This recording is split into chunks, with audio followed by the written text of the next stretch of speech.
ណាចូលមើលពាក្យ Hiyarihato តវ៉ា អានឹងធ្វើរាល់ឆ្នាំតិចអត់ដឹងធ្វើរាល់ឆ្នាំ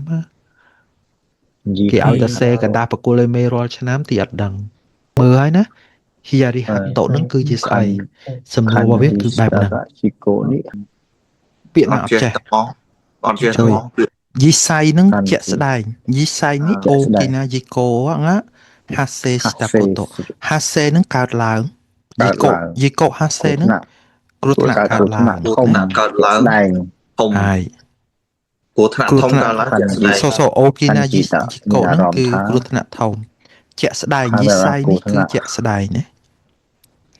យីសៃនឹងគឺជាក់ស្ដែង ណារ៉ា តែគឺអានសំណួរមិនបាត់ហើយ មិនមានគ្រោះថ្នាក់ Hiyarihato នឹងគឺជាអ្វី មានថាកូតខាន់ជី អត់ចេះអានសំណួរ មិន នោះ មានអារម្មណ៍ថា ខាងយីត អាមួយណា សំណួរ ខាន់ជីនឹងអារម្មណ៍របស់យើងហ្នឹងអារម្មណ៍ថា អត់ទេចាអូនេះខានអត់យល់ទេបើសម្រាប់យល់ហើយ សំណួរគេសួរនេះអាពាក្យ Hiyarihato នឹងអាពាក្យហ្នឹងគឺជាអី តាមការគ្រោះថ្នាក់ អាហ្នឹងគេឲ្យចម្លើយមក4ហើយយើងយល់ទៅ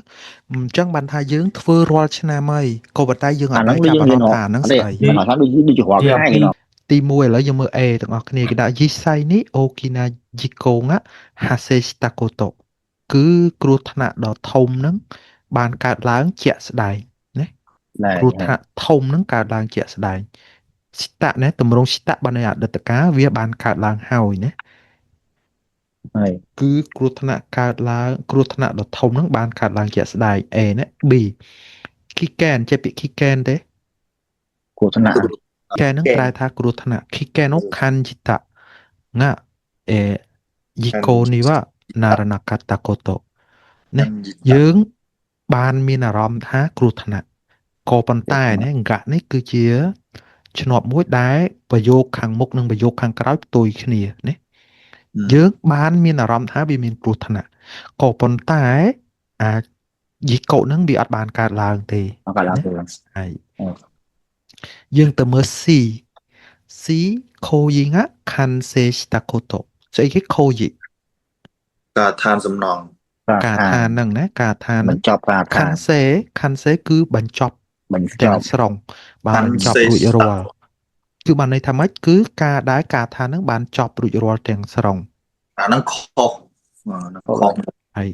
ទី4គឺអូមប៊ីចេញចម្លើយ យ៉ាសមុខតទៅសម្រាប់ លឿនតិចចេញចម្លើយបាត់ណា ហ្នឹងហើយ សាកយោយ៉ាសមុខតចេះពាក្យសាកយោយ៉ាសមុខតអត់ ទៅសម្រាប់អង្គ ទៅសម្រាប់ពីការងារ ហើយចេះពាក្យខាន់សេគឺចប់ទាំងស្រុងឬក៏រួចរាល់ណាហើយសាកយោយ៉ាសមុខហ្នឹងគាត់ថាអត់ចេះទេចាប់ហើយណាខ្ញុំថ្ងៃហ្នឹងយ៉ាសមុខណាយ៉ាសមីម៉ាស្តាណាហើយយើងទៅមើលចម្លើយមកចម្លើយរើសទីប៉ុន្មានមិញទី1ហ៎ ខ្ញុំយក B A B លេខ B ទៀតមិញអត់រៀងទេ មិនរៀង អូរៀងហើយបានយក B ណារៀងហើយបានយក B ខ្ញុំយក A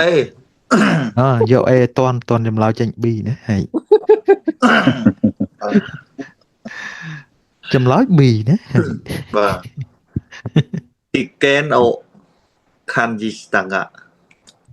ចូលនេះ ចម្លើយ B ណាយើងមើលអត្ថន័យវា Kikeno Kanjitanga Yiko ni wa Naranakata koto ណាចម្លើយគឺ B យើងមើលហេតុអី B ត្រូវហេតុអី B ត្រូវគេមកសម្រាយពាក្យមួយ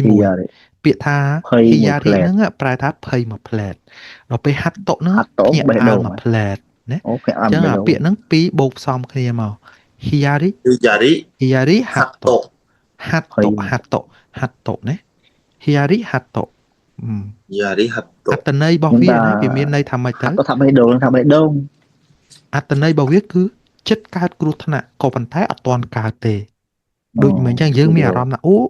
រឿងម៉ូតូបុកហើយតែការពិតរឿងអត់បានកើតទេណាអញ្ចឹងអត្តន័យរបស់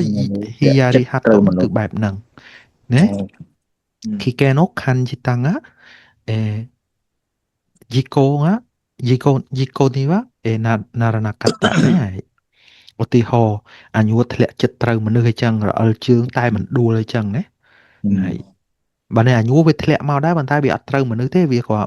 ប៊ីមេជើងអីចឹងណា ហើយ តៃបន្តិច បើនេះអាគ្រោះថ្នាក់ចិត្តប៊ីគ្រោះថ្នាក់ហ្នឹងប៉ុន្តែវាអត់ត្រូវវិញណា ប្រហែ ក៏ ល មកល្អិលជើងតែវាអត់ដួលយល់អត់ហើយបើដួលអាហ្នឹងគ្រោះថ្នាក់បានកើតឡើងហើយយល់ទេ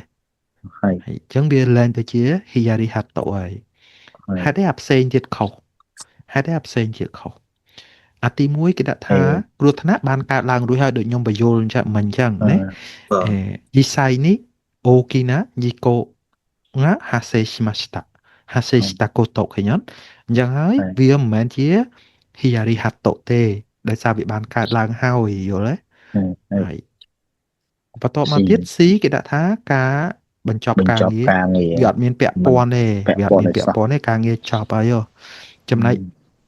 D ក៏ការសម្រាកដែរការងារសម្រាកអញ្ចឹងក៏អត់តាក់ទងគ្នាដែរ ហើយអញ្ចឹង point តណា scan point តរបស់យើងទៅ Hiyari Hato ហ្នឹងគឺ Yikono Ipoteme បានថា